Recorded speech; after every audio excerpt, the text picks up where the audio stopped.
Hello friend, welcome to my channel नारी की दुनिया। ये मेरा 22 अक्टूबर से 29 अक्टूबर का वीकली शेड्यूल है कि मुझे क्या क्या कंप्लीट करना है, क्योंकि 30 तारीख को हम घर चले जाएंगे। तो मैंने लिखा है कि 502 ब्लॉग कंप्लीट करना है। परसेंटेज में बहुत दिन से कर रही हूँ, कंप्लीट करना है। 502 ब्लॉग में 16 यूनिट है। तो मैंने लिख दिया मुझे क्या क्या कंप्लीट करना है। तो अपने आप को मैंने 22 अक्टूबर का टारगेट दे दिया है कि आज मुझे ये करना है। और इसमें कॉम्प्रीहेंशन मैं डेली करूँगी, क्योंकि कॉम्प्रीहेंशन मेरी बहुत अच्छे से सुधर गई है। तो मैं चाहती नहीं हूँ कि वो मेरी ख़राब हो जाए। तो मैं फर्स्ट स्टडी स्लोट करने आ गई थी। मैं 11 बजे बैठी थी पढ़ने में, टाइम दिखाना भूल गई। तो यहाँ मैं कॉम्प्रीहेंशन लगा रही हूँ, और ये इंग्लिश माध्यम ऐप है, उससे मैं कॉम्प्रीहेंशन लगाती हूँ। देखो, अगर तुम अपनी लाइफ में कुछ बड़ा अचीव करना चाहते हो, कुछ भी करना चाहते हो, तो तुम्हें लोगों को इग्नोर करना पड़ेगा, अपनी लाइफ से लोगों को निकालना पड़ेगा। कहता है ना, बीता हुआ कल तुम्हारे दिमाग में है और आने वाला कल तुम्हारे हाथ में है। या तो तुम जो तुमने पास्ट में किया उसके बारे में रिग्रेट करते रहो, या फिर जो तुम्हारे आने वाले कल है उसके बारे में कुछ नया करने के लिए सोचते रहो। क्या होता है, जो लोग होते हैं वो हमारी ज़िंदगी में बहुत सा, हमें अपनी ज़िंदगी की लड़ाई खुद ही लड़नी पड़ती है। और ज़िंदगी की अगर लड़ाई खुद लड़नी है तो सबसे पहले ज़िंदगी को आसान बनाना समझना होगा। हमें अपना समय बर्बाद नहीं करना। हम बहुत सारी छोटी छोटी बातों में अपना समय बर्बाद कर देते हैं। उससे क्या होता है, हमारा पूरा दिन खराब हो जाता है। क्या होता है, कभी हस्बैंड से लड़ाई हो गई या इन लॉ से लड़ाई हो गई, तो आपको अपने लिए स्टैंड खुद ही लेना पड़ेगा। कोई आपके लिए स्टैंड लेने नहीं आएगा। तो अगर आपकी इससे कोई गलती हो गई है तो उसे एक्सेप्ट करो, और गलती नहीं हुआ है तो लोगों को इग्नोर करो। हम क्या करते हैं, लोगों को इग्नोर नहीं करते, उस बहस के चक्कर में पड़े रहते हैं। तो हमें लोगों से बहस नहीं करनी, क्योंकि बहस करके हमारा पूरा दिन खराब हो जाएगा अगर हम लोगों से बहस करेंगे तो हमें खुद पे ध्यान देना है। खुद खुद हमें क्या क्या करना है, हमें उस चीज़ पे ध्यान देना है।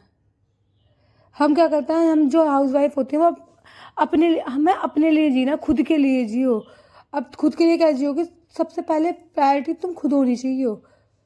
हम क्या करते हैं, पूरे दिन ज़्यादा अच्छा बनने की जरूरत नहीं है। कि हम लड़कियों की जब नई नई शादी होती है, मेरे को ये भी आता है, मुझे ये काम भी आता है, मैं सब कर लूँगी, ज़्यादा अच्छा बनने की कोशिश करते हैं। तो इतना भी अच्छा मत बनो, क्योंकि ज़्यादा अच्छा बन के कोई फ़ायदा नहीं है। अगर तुम ज़रूरत से ज़्यादा अच्छे बने होगे ना, तो तुम्हारा ज़रूरत से ज़्यादा इस्तेमाल होगा। तुम्हें पता ही है ना, थोड़ा सा अपने लिए स्टैंड लेने के थोड़ा सा टेढ़ा बनना बहुत ज़रूरी है। अगर तुम सीधे सीधे तो पेड़ सबसे पहले कटते हैं, आपको तो पता ही होगा। तो टेढ़ा बनना बहुत जरूरी है अपने लिए। ऐसा नहीं है किसी से बदतमीजी करनी है, लेकिन थोड़ा सा टेढ़ा होना अपने लिए। क्योंकि आप जितना अब अच्छे बनोगे, आपका ही नुकसान है, किसी और का नुकसान नहीं है। आपका ही नुकसान होगा, आपके सपनों का नुकसान होगा। तो यहाँ मैंने फर्स्ट स्टडी स्लॉट कंप्लीट कर लिया। मैं डेली कॉम्प्रिहेंशन लगाती हूँ इंग्लिश माध्यम से, और मैंने टेस्ट सबमिट कर दिया। मेरे 50 में से 39 नंबर है। उसके बाद मैंने देखा मेरे कौन कौन से क्वेश्चन गलत हुए। तो मेरे 20 क्वेश्चन सही थे और 2 इनकरेक्ट, और 3 मैंने टाइम नहीं किए थे। तो जैसे अब मैं डेली कॉम्प्रीहेंशन लगा रही हूँ, तो मेरी बहुत कॉम्प्रीहेंशन पे पकड़ बन गई है। मेरे जो क्वेश्चन गलत होते हैं वर्ड मीनिंग के, क्योंकि वर्ड मीनिंग मुझे अभी इतने अच्छे से याद नहीं है। Comprehension, fill in the blanks, इनसे पकड़ बन गई है। और अब मेरे को 20-25 ही दिन हुए हैं। 21 दिन तो मैंने कंटिन्यूस कॉम्प्रीहेंशन करा था, उसका 2 दिन का गैप लगे आज कर रही हूँ। तो स्टार्टिंग के फर्स्ट डे तो मेरे बहुत कम मार्क्स आए थे। मैंने जब फर्स्ट डे दिया था, मुझे कॉम्प्रीहेंशन का कुछ नहीं पता था कैसे आता है, कैसे टोन पता चलती है, कैसे थीम पता चलती है।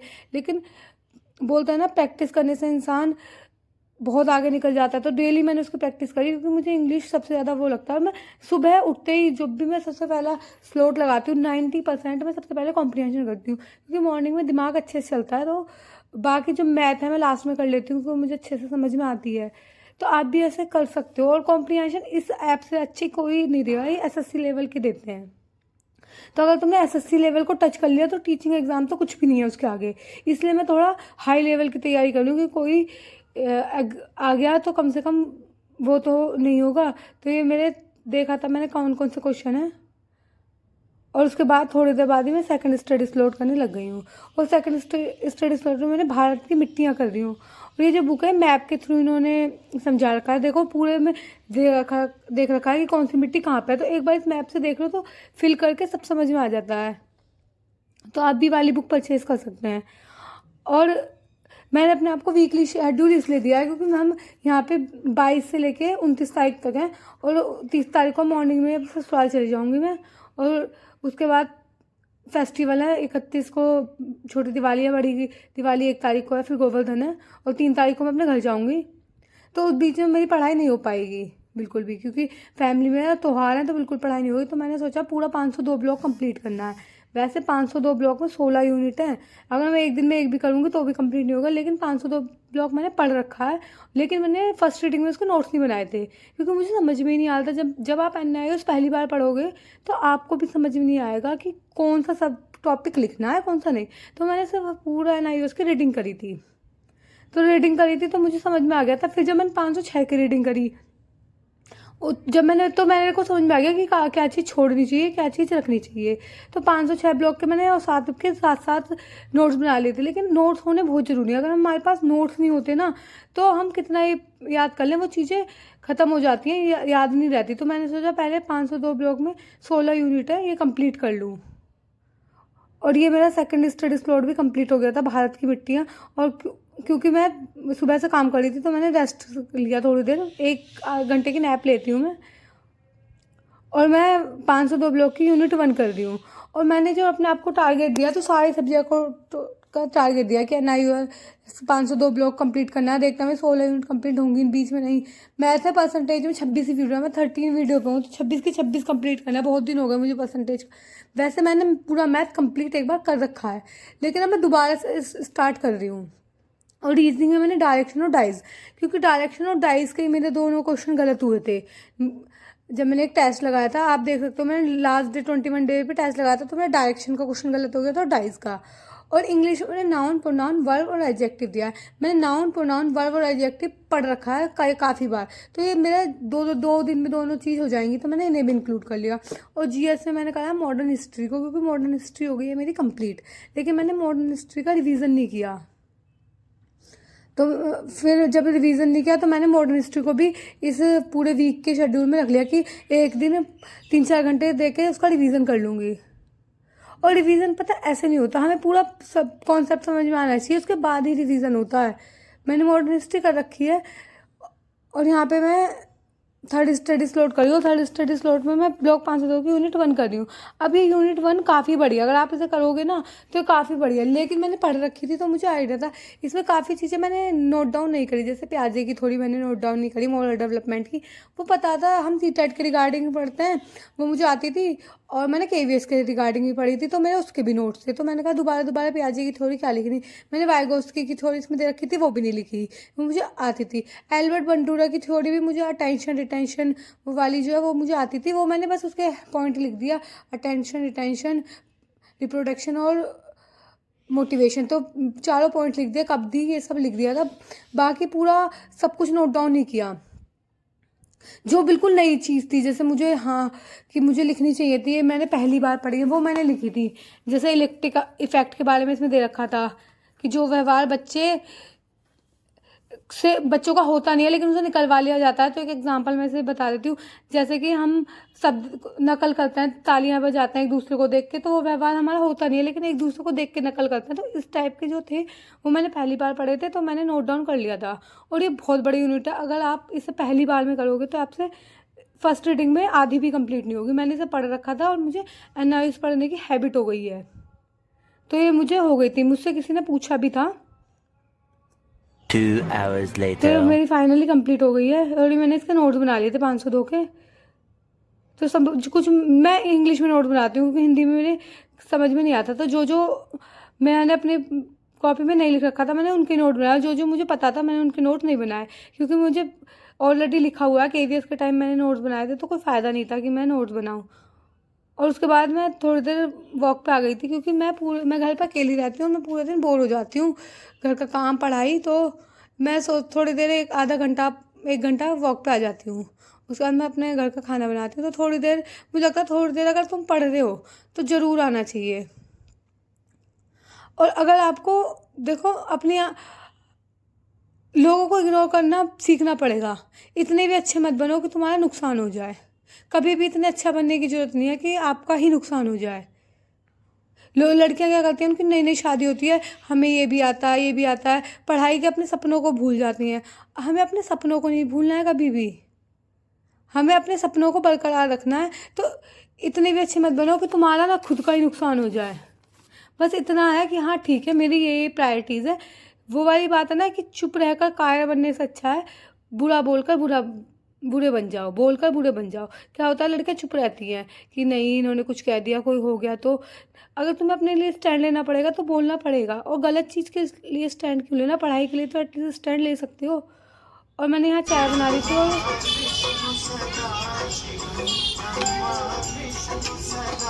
और बाहर देखा तो लाइटिंग लग रही थी, और मैं हम मंदिर आ गए थे। मैं हर ट्यूसडे मंदिर जाती हूँ मैं अपने हस्बैंड के साथ, और फिर उसके बाद हमें मार्केट से थोड़ा बहुत सामान लेना था, तो हम मार्केट आ गए थे। मार्केट में सर्दियों के कपड़े आने स्टार्ट हो गए हैं, और दिवाली की भी काफ़ी चीज़ लगी हुई थी मार्केट में। मैंने कहा चलो धनतेरस हम यहीं सेलिब्रेट करेंगे, तो धनतेरस पे थोड़ा बहुत सामान ले लेंगे। 29 तारीख की धनतेरस है। तो यहाँ मैं लक्ष्मी गणेश जी देख रही थी। मैंने कहा ये दिवाली के पे ले लेंगे, क्योंकि नए लेते हैं, पूजा करते हैं। फिर मैं घर आ गई थी, घर आकर अपना लास्ट स्टडी स्लॉट करने बैठ गई थी। लास्ट स्टडी स्लॉट में मैंने मैथ रखा था, और मैथ मैं रात में कर लेती हूँ क्योंकि मैथ मेरी समझ में आ जाता है। और इसकी मैं 13 वीडियो कर रही हूँ। अब देखो मेरा 22 से 29 में वीकली शेड्यूल में कितना टॉपिक कंप्लीट होता है। टारगेट तो मेरा मैं सब अचीव कर लूँ, क्योंकि कहीं से हम बाहर से आते हैं ना, तो उस रूटीन को जो हमारा रूटीन बना होता है ना पहले से, उसे बनने में दोबारा से टाइम लगता है। मैं बहुत लेट बैठी थी और मुझे पढ़ने में टाइम लग रहा था, क्योंकि 2 दिन मेरा पढ़ाई को गैप लग गया। तो ये सोचो, मैं तो रेगुलर पढ़ी थी और 2 दिन गैप लगने के बाद मैं इतना डिस्टर्ब हो गई। तो अगर आप 1 महीने या 2 महीने बिल्कुल पढ़ाई को छोड़ दोगे, आप रेगुलर कैसे होगा? आपको तो इंटरेस्ट डेवलप नहीं होगा। और किसी भी काम को करने के लिए इंटरेस्ट होना बहुत ज़रूरी है। बिना इंटरेस्ट के हम कोई काम कर ही नहीं सकते। तो यहाँ मैं अपने फॉर्मूलेज वगैरह मैंने एक बार सबसे पहले देखे, क्योंकि मैं डेली फार्मूला देखती हूँ। मैंने याद करती हूँ सारे फार्मूले को, और साथ में मैंने टेबल लिख रखे हैं, और मैं टेबल भी याद करती हूँ। मैं लास्ट वाली वीडियो सर की लास्ट वो मतलब 13 वीडियो देख रही हूँ। ये 1 घंटे 22 मिनट की थी, तो मैंने 2x की स्पीड पे करके देखी थी, तो ये मेरी 1 घंटे में कंप्लीट हो गई थी। तो देखो, आपको भी अपने लिए स्टैंड लेना पड़ेगा। मुझसे किसी ने पूछा था NIOS कितने दिनों में उनका कंप्लीट हुआ। मेरा NIOS पहला ब्लॉक 20 से 22 दिन में कंप्लीट हुआ था। उसमें 12-13 यूनिट थी। मुझे ढंग से अब पता नहीं था कैसे पढ़ना है, लेकिन अब मेरा जल्दी हो जाता है, क्योंकि मुझे पता चल गया क्या चीज़ छोड़नी। बहुत सारी चीज़ छोड़नी होती है NIOS में। बहुत चीज़ ऐसी होती है कि ये अनइम्पोर्टेंट है, और NIOS कितना इंपॉर्टेंट है आपको पता ही है। वो 100 नंबर की CDP आएगी, तो बहुत ज़्यादा इंपॉर्टेंट है। और किसी ने ये भी पूछा था मेरे मैथ में कितने नंबर बनते हैं, मैं कहाँ से करी, तो गगन प्रताप सर की वीडियो से मैथ करती हूँ। मैंने कहा करियर का बैच परचेज कर रखा है, और ये रिकॉर्डेड बैच है, मैं लाइव वाला नहीं देखती। तो इनमें सारी चीज़ें रिकॉर्डेड हैं। तो मैंने वैसे काफ़ी टाइम पहले लिया था ये बैच, मैंने मई में लिया था, लेकिन उस टाइम मैं वीडियो वगैरह नहीं डालती थी। तो कुछ टॉपिक मेरे अर्थमेटिक के कंप्लीट भी है, ऐसा नहीं है मैं बिल्कुल शुरुआत से शुरू कर रही हूँ। तो ये बैच मेरा मई में जाके कंप्लीट हो जाएगा। तो जब तक मेरा सारा सिलेबस कंप्लीट हो जाएगा, तो मैं उस हिसाब से कि बेसिक से करते हैं कि मैथ में एक भी क्वेश्चन गलत ना हो। और उन्होंने मुझसे ये पूछा था मैथ में आपके कितने क्वेश्चन सही होते हैं, कितने मार्क्स आते हैं। तो देखो, मेरा मैथ ठीक है, ऐसा नहीं है मेरा मैथ बहुत ख़राब है। मुझे मैथ अच्छे से आता है, लेकिन मैं टाइम को देखते हुए 15 से 18 क्वेश्चन मैं टाइम करने की कोशिश करती हूँ पूरा, लेकिन 15 से 18 नंबर मेरे 20 में से बन जाते हैं, और वो मेरे सही बनते हैं। मैं जो नहीं आता, सॉल्व नहीं होता, मैं उसे छोड़ देती हूँ। मैं उस पर तुक्का नहीं लगाती। मैं किसी भी क्वेश्चन पे बहुत कम तुक्का लगाती हूँ, क्योंकि पता है नेगेटिव मार्किंग है, तुक्का लगा के कोई फ़ायदा नहीं है। अगर 50-50% है तो ही मैं पिक करती हूँ, वरना मैं पिक नहीं करती। इसके अलावा मैंने बहुत सारे एग्ज़ाम दे रखे हैं, तो मुझे आइडिया है कि किस चीज़ को छोड़ना है।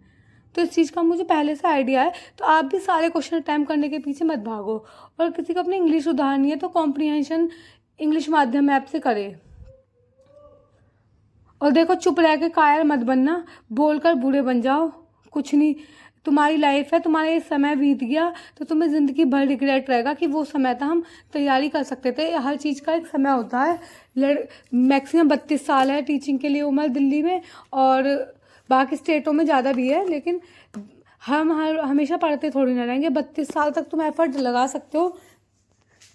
मेरे पास भी अभी 4-5 साल है, तो इतने टाइम में एफर्ट लगा सकती हूँ। उसके बाद तो ये समय भी नहीं बचेगा हमारे पास।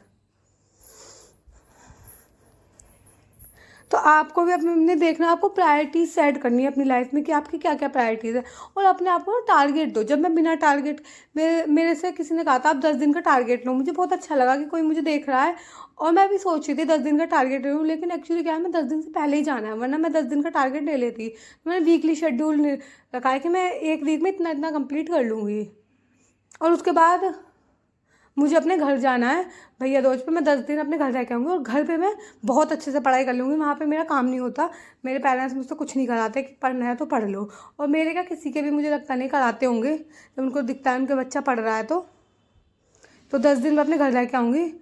तो ये मेरा सारे टारगेट कंप्लीट हो गए थे, लेकिन मुझे ज़्यादा टारगेट देने पड़ेंगे क्योंकि मुझे 502 पूरा कंप्लीट करना है, और उसमें 16 यूनिट हैं। तो आज तो क्योंकि मैं कल ही आई थी और इतना ज़्यादा वो नहीं था, तो मैंने थोड़ा कम ही टारगेट दिया।